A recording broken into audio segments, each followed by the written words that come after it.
mis amados hermanos, amigos, familia, qué gusto estar con ustedes en este inicio de fin de semana que desde ya lo bendecimos.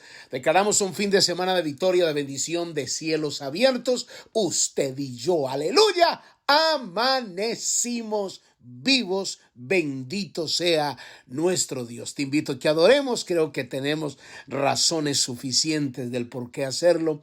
Papito lindo, te damos muchas gracias porque estamos viviendo una declaración que tú has establecido en tu palabra en Lamentaciones 3:22, que dice que por tu misericordia nosotros no hemos sido consumidos, porque nunca decayeron tus misericordias, sino que nuevas son cada mañana. Gracias por regalarnos el honor y el privilegio de poder abrazar esta misericordia, de saber que estamos en pie, no por nuestros méritos personales, sino precisamente por esa bondad, por esa misericordia, la cual nosotros nos consideramos muy bendecidos al poder disfrutarla. Yo estoy orando por cada persona que escucha estos devocionales, donde quiera que se encuentren, sean bendecidos ahora en el nombre de Jesús. Amén. Y amén, gloria al Señor. Le damos la bienvenida a aquellos que ingresaron a los devocionales desde el corazón de Dios. Soy el pastor Fabio Castañeda, donde todos los días pues escucharás una palabra que estoy seguro que bendecirá mucho tu vida. Muy bien, mis amados hermanos, apasionados y agradecidos con lo que Dios está haciendo. Tenemos miles de personas nuevas que han ingresado a estos devocionales y estamos agradecidos enormemente de cómo esta palabra ha venido recorriendo el mundo entero, y queremos literalmente llegar hasta los lugares inimaginables. Muy bien, estamos estudiando un tema que le hemos titulado El que no es conmigo, contra mí es. Y la base bíblica, ya le hemos dicho varias veces, pero como a veces no la leemos toda, para honrar a los nuevos, para que se conecten, Mateo 12, del capítulo 22 hasta el versículo 30. Mateo 12, del 22 al 30. Por ahorrar algunos segundos, no voy a leer todo, solamente voy a leer el versículo 22 y el versículo 30. Mire lo que dice. Entonces fue traído a él un endemoniado, ciego y mudo, y le sanó, de tal manera que el ciego y mudo veía y hablaba. Eso es lo que dice el versículo 22, que nos da la información de Mateo 2. Y el versículo 30, Jesús declara una palabra: el que no es conmigo, contra mí es, y el que conmigo no recoge, desparrama.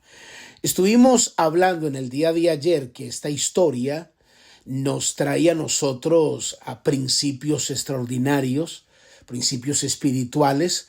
Obviamente que si profundizamos dentro de ellos, que es lo que estamos haciendo, vamos a extraer muchas verdades espirituales que nos van a ayudar a nosotros no solo a crecer como cristianos, sino a entender la raíz espiritual de muchas cosas.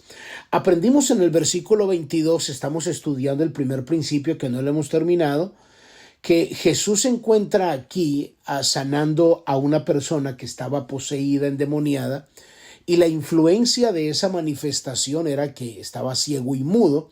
Entonces aprendimos, el primer principio es que no todas las enfermedades son causas naturales, sino que también hay enfermedades por causa espiritual.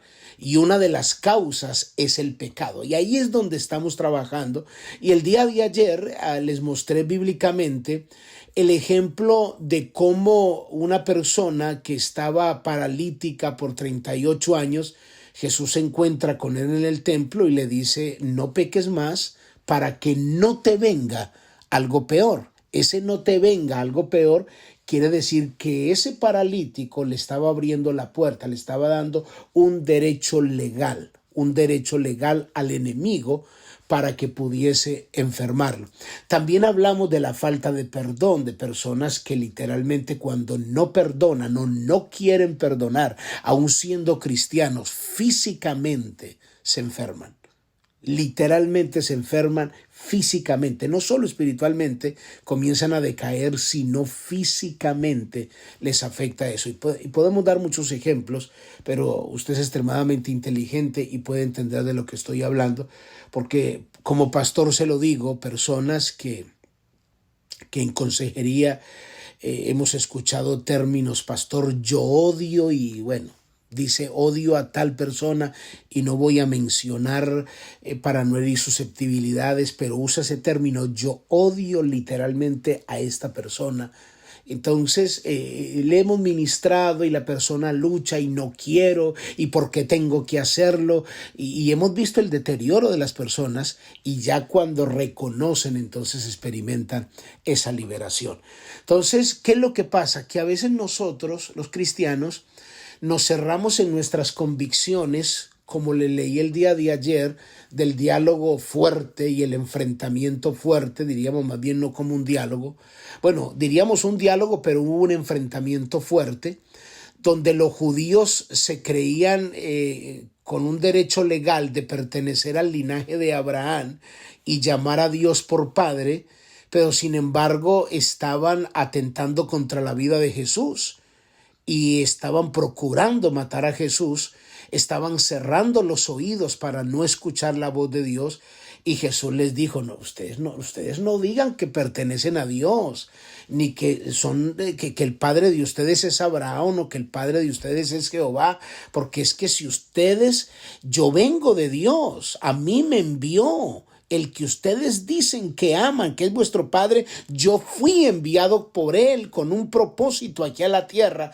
y ustedes no escuchan mi voz. Ustedes quieren vivir su religiosidad, ustedes quieren vivir a su manera, ustedes son de los que dicen y yo mi religión no la cambio por nadie y yo mi santico no lo voy a cambiar. Es exactamente lo que Jesús estaba diciendo con estos judíos. Entonces Jesús les dice, no, ustedes, y ahí es donde se aplica la palabra, el que no es conmigo, contra mí es, o sea, el que no está alineado a lo que dice la Escritura, sino a lo que dice la tradición, entonces usted no está conmigo, usted está en contra mía.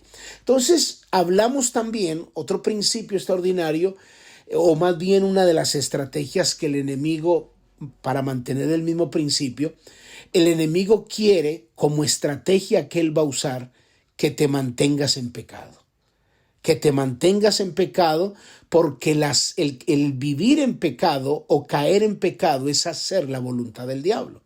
Porque el pecado le da un derecho legal al infierno contra tu propia vida. Fue el derecho legal que nuestros primeros padres, Adán y Eva, le dieron a Satanás cuando ellos pecaron. Por eso fueron aislados, sacados, porque cuando vino el pecado, entró la maldición, entró las enfermedades, entró el miedo y entró todas las maldiciones, porque eso es lo que hace el pecado, traer maldición. Entonces, ¿cuál es la estrategia del enemigo? El enemigo comienza a decir, vamos a hacer que la iglesia peque, que los cristianos pequen y que aprendan a manejar una doble vida. En otras palabras, que escondas el pecado. ¿Y cuál es el instinto? Vamos a sincerarnos un poco. ¿Cuál es el instinto de los seres humanos que tenemos todos? Hacer las cosas en secreto, que nadie se dé cuenta. Todos en algún momento hemos fallado. Mira, a mí Dios me libró de la droga. Entonces, ¿sabe qué hice yo una vez? Me convertí un 21 de septiembre. Septiembre, octubre, noviembre, diciembre, a los 3 meses, usted sabe cómo son las parrandas en Medellín, Colombia, cómo son los diciembres. Entonces, como en el barrio me conocían, Mao se convirtió al evangelio, porque así me decían, Mao Zedong. Mao se convirtió al evangelio, entonces yo dije, no, yo no quiero que me vean porque estoy yendo a la iglesia. ¿Sabe hasta dónde me fui a fumar marihuana y a tirar? Me fui a Río Negro, al aeropuerto de Río Negro, me fui a tirarme mis últimos bazucos allá. Estaba en toda la plaza de Río Negro, en toda la plaza tirando droga allá porque nadie me conocía.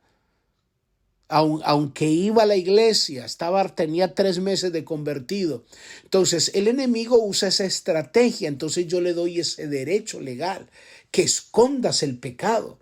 Ahora, si usted dice, si usted siente ahora mismo, si usted es de lo que borra textos antes de llegar a su casa, si usted es de lo que esconde cosas, si usted es de lo que hoy, como hoy en día, ¿y por qué?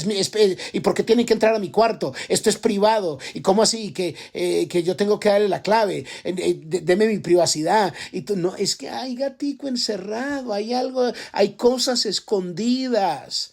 Y el pecado en secreto, cometido en secreto, no solo el pecado, sino obviamente en secreto le da un derecho legal al enemigo que no solo te afecta a ti, sino a los tuyos. Y yo te voy a mostrar bíblicamente lo que puede afectar eso a tu vida. Te lo voy a mostrar bíblicamente. Te voy a mostrar cómo del pecado de un hombre llamado Acán no solo arruinó su vida, sino la vida de los suyos.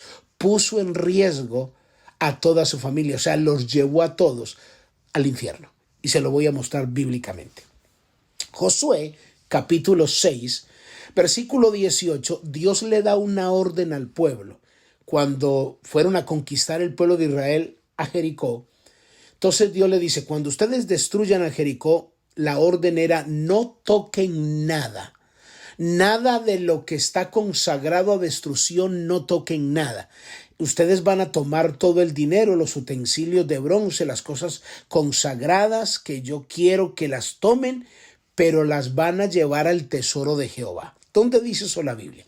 Josué capítulo 6, versículo 18. Dice, pero vosotros guardaos del anatema. Como un sinónimo es maldito, es todo lo que está destinado para ser destruido.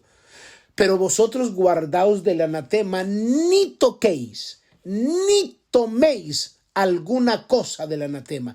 No sea que hagáis anatema al campamento de Israel y lo turbéis, mas toda la plata y el oro y los utensilios de bronce y de hierro sean consagrados a Jehová y entren en el tesoro de Jehová. Era la orden, no toquen nada, era la orden, o sea, Dios dio, así como Dios da un mandamiento, no hagan esto, no lo hagan, porque eso le da derechos legales al enemigo. Entonces dice, ¿qué fue lo que pasó? Acán tomó y escondió lo que tomó, sabiendo la prohibición, lo escondió en su propia casa debajo de carpeta. Entonces, antes de ser descubierto, ellos también iban a conquistar otra ciudad llamada Jai. Entonces dice la Biblia que Dios les dice, es que el pueblo de Israel cometió prevaricación. Miren lo que dice Josué capítulo 7, versículo 1. Pero los hijos de Israel cometieron una prevaricación en cuanto al anatema, porque Acán, el hijo de Carmi, hijo de Sabdia, hijo de Sera, de la tribu de Judá, tomó del anatema, y la ira de Jehová se encendió contra los hijos de Israel. ¿Por qué?